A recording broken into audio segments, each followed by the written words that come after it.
All right, what's good? Welcome in. You're watching the 49ers Report by Chat Sports. I'm Chase Sr., and I have a smile on my face because I know all of you watching right now are probably saying, Chase, what are you doing? Where are you? I'm on a bachelor party for one of my best friends, Eric Brown. He gets married in June, and we're in Scottsdale, Arizona, right outside of Phoenix. Just got off the golf course. That's why I'm in this golfing attire. But the content doesn't sleep, nor does the 49ers Report, so I wanted to do a mailbag and step aside from the bachelor party activities so that I can answer some of your questions. But before we get started, I want all of you to show some love for one of my best friends, Eric Brown, and spam EB in the comment section. Those, of course, his initials.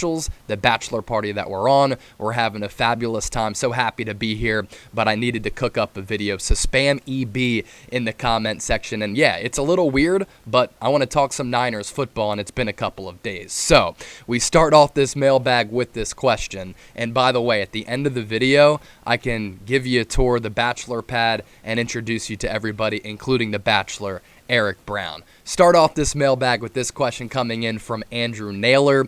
He asked this: do you think Troy Aikman's comments about Trey Lance are more insightful and accurate than those of Matt Lombardo back a couple weeks ago? Andrew Naylor, appreciate the question, watching the 49ers Report all the way from the UK, and by now, ad nauseum, we know what Matt Lombardo said about Trey Lance, that the coaching staff was underwhelmed by him, and we disputed that. A lot of what Lombardo had reported didn't really make sense. There wasn't really any substance to it. As for what Troy Aikman had to say about Trey Lance, he said this the other day, quote, "I saw some things last year that made you realize, hey, this is why this guy was taken where he was, and then you saw at other times a young quarterback that still had a lot of growth left ahead of him, so this offseason and how he's used it is going to go a long way into what kind of success he's going to have. I don't know Trey, I've not met him, but from everything I hear and in talking with Kyle Shanahan, there's a reason why they took him where they did.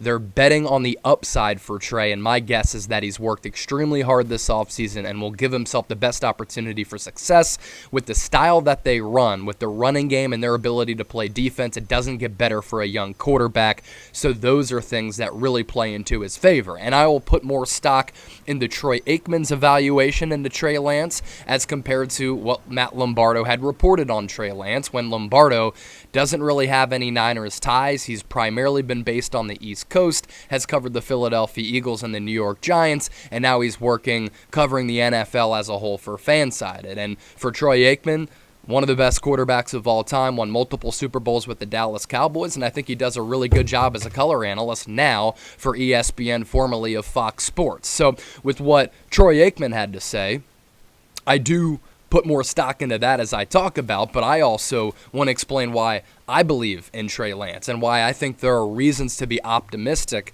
about his development, his future, his skill set, and him potentially being the face of this football team, a football team, like Troy said, that is very well-rounded, has an elite head coach, a really good defense that I actually think could be a little bit better this upcoming season because the secondary is improved, the defensive line is really deep, and there are excellent weapons on the offensive side of the football if Deebo Samuel comes back, and I believe that Deebo Samuel is going to return, and they're going to work out their contractual disagreements, and they're going to sign him to an extension. So for Lance, he wants it and he cares. That's really been the book on him ever since he came out of North Dakota State. People have raved about his character, his maturity, his leadership skills, and I think all of those attributes are really important to have in a starting quarterback, especially a quarterback who's as young as Trey Lance. Now, that's kind of the behind-the-scenes makeup of the player and of the guy. How about the actual player, right? Has an enormous skill set, and I think he has untapped potential. 6'4", 225 pounds with a great arm that sometimes reminds me of Josh Allen and Patrick Mahomes. He can make any throw on the football field. And as for the slanderous comments that were made about him the other day, we'll get to that here in just a second. But when you look at the film as well, on top of what I'm talking about, Trey was able to get better in his 2 starts. The Arizona game, he didn't look ready to play, but I thought he got more and more comfortable as the game progressed. And you could see with how Kyle Shanahan called that game, he was a little bit hesitant in Trey and wasn't sure if he was ready enough, and he looked a little bit green out there. But what I want to see from a player, especially a young quarterback, is growth. quarter by quarter, play by play, series by series. I saw that a little bit in that Arizona game. And then when he gets that second start of the season, second to last week against the Houston Texans, must-win game, started off a little bit rocky. But then kind of the same theme. Once he got his feet wet, once he was able to settle in, once he was able to complete a couple of throws, I thought he was really good. And I thought that he displayed some really stupid potential. A couple of plays that stand out to me. The play when they're in the shadows of their own goal line and he gets pressured, pocket collapses, climbs up, escapes to the right, finds Brandon Ayuk for a really big conversion. There were a couple of really pinpoint precision throws that he made throughout that game, and obviously the big splash one was the play-action deep ball to Deebo Samuel. He showed off the athleticism. He showed off the mobility. I think he showed pocket awareness in those two starts, and I think all of the talent is there. He just needs more reps and more experience to become the player that the Niners had envisioned when they traded up for him and mortgaged that draft capital to take him at number 3. This guy has limitless potential. He's inexperienced, though, and that shouldn't come as a surprise to anybody. And I know I've talked about this a lot here on the channel, but it's true, right? Guy was 20 years old when he was drafted. He only played one game his final college year at North Dakota State in a COVID-shortened season.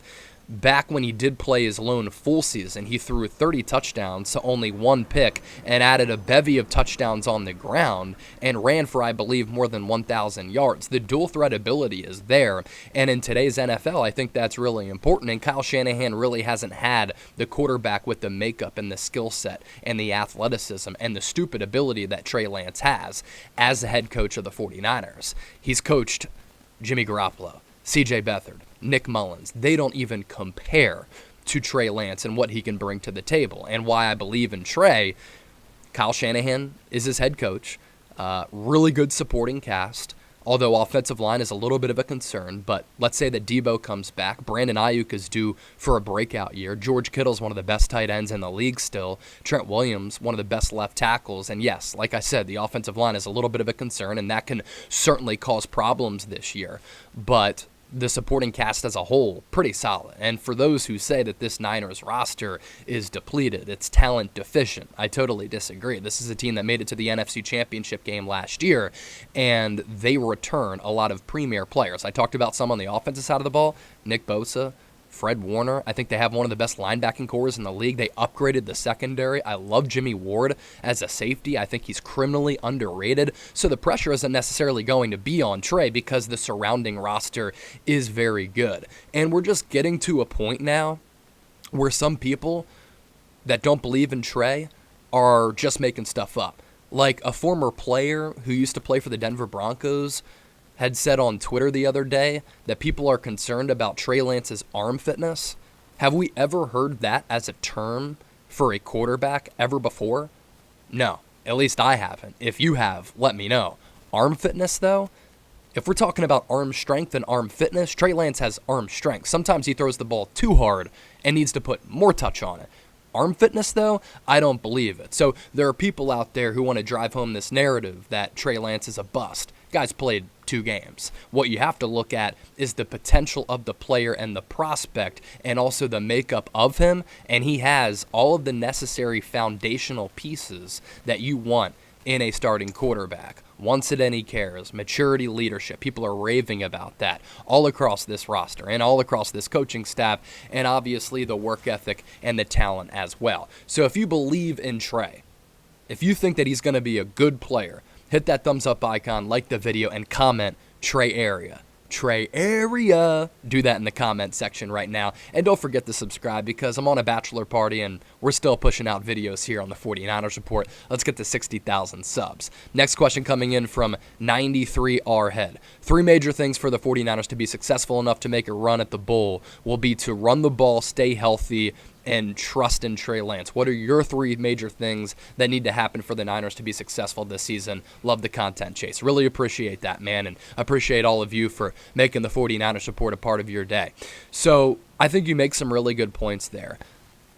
Kyle Shanahan's offense, predicated on the ground game. There's no doubt about that. That is the strength and the forte of what he wants to do with that outside zone scheme. And if you're able to run the football successfully, which I'm a little bit concerned about because of this offensive line, once again, takes more pressure off of your young quarterback. Injuries can always make or break a season. You look back at 2020, coming off that Super Bowl appearance and that gut-wrenching loss against the Kansas City Chiefs in 2019, this team was ravaged by injuries. And last year, they certainly dealt with some injuries. Jason Verrett going down in week 1 was problematic for sure, but they stayed somewhat relatively healthy all throughout the year, especially when Garoppolo only missed 1 game. So staying healthy is really, really important. And yes, you're right. The coaching staff has to implement trust in Trey.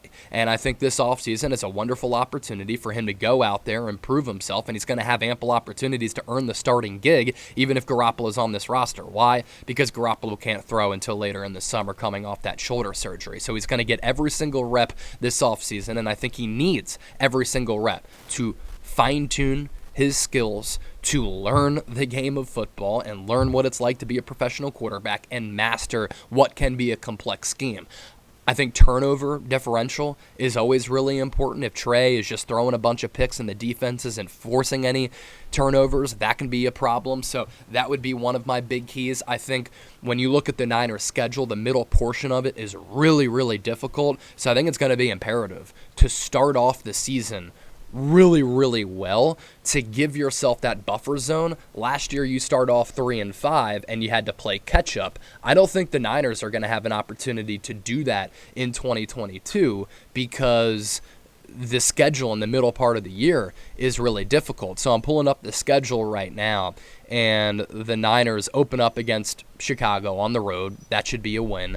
Week 2, Seattle at home. Week 3 on the road against Denver. Tough game. Following week against the Rams at home, winnable because Kyle Shanahan has owned Sean McVay outside of the NFC Championship game. 49ers, Panthers, 49ers, Falcons, Chiefs, Niners. That's going to be a difficult game. Niners, Rams, Chargers, Niners. This is where that middle portion of the schedule gets tough. 49ers, Cardinals, Saints, Niners, Dolphins, Niners, Bucks, Niners, 49ers, Seahawks, Commanders, Raiders, and Cardinals. That's the schedule right there. So get off to a hot start and don't have to play catch up later in the year like the Niners did have to do in 2021, and that's why it went down to the final week of the regular season. A couple more questions to get to. Chewalore, do the 49ers need to sign Deebo Samuel and Nick Bosa? Yes. These are franchise pillars, both members of the same draft class in 2019. And you know what's funny? ESPN had given the Niners a C grade at that time. You have 2 potential future Hall of Famers and 2 franchise building blocks and 2 elite players at their respective positions in Bosa and Deebo. And I think it's important to keep those guys around. Both are still young. Both are in their primes right now. Both are coming off career years, and both love the game of football. And I think these things are really important when you talk about giving somebody the bag. Are they going to be able to maintain that level of competitiveness, that level of fire, that level of passion? I think Deebo and Nick Bosa will.